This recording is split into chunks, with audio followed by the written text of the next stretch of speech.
Labą dieną. Sveiki. Norėjau pasiteirauti čia dėl elektrinių paspirtukų.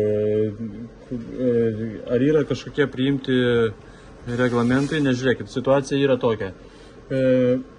Skambinu dėl technikinės apžiūros.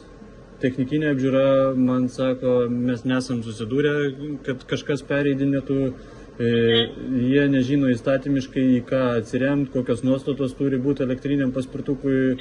Tarkim, yra, kaip supratau, yra Europos priimtas ten sėdimų paspirtukų, elektrinių tų motociklų, ten, man atrodo, dar dviračių yra tipo, bet, pavyzdžiui, tiem stovimiem, jie ir, yra aplamai, jiem dar neteko daugumai susidurti su tuo, kad reikėtų pereiti technikinį tam paspirtukui. Paskui dar vienas dalykas, kad, pavyzdžiui, sako, reikia, kad būtų priregistruotas. Kad priregistruotas reikia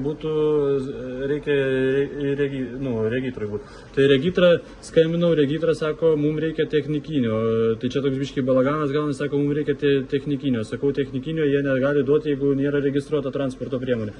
Tai mes, tipo, sako, išduosim labą, kad ne iki galo priregistruota mašina, nes nėra technikinio, tada, mašina, paspirtukas, tai tada važiuosit, pasidarysit šitą technikinį, o technikinis jisai nežino, į ką atsiremti. Sako, įstatymiškai jie dar nėra nei ten informuoti labai, nei ką. Tai va, ir dar vienas klausimas, pavyzdžiui, paspirtukai anksčiau buvo be žymėjimų, be jokių kodų, be nieko. Ir, tarkim, kaip tą kodą jau ką pasidaryti? Ar čia jau viskas, jau gaunasi, kad žlugęs reikalas, ta prasme, jeigu nėra kodo? Tai aš labai norėčiau nukreipti jūsų klausimą mūsų specialistui, kuris dirba su sertifikavimu transporto priemonių, nes tikrai nelabai galiu atsakyti, nes iš ties ir aš kol kas nežinau tokios tvarkos, kad reikia registruoti elektrinius paspirtukus, kad jie turi būti registruoti pas mus.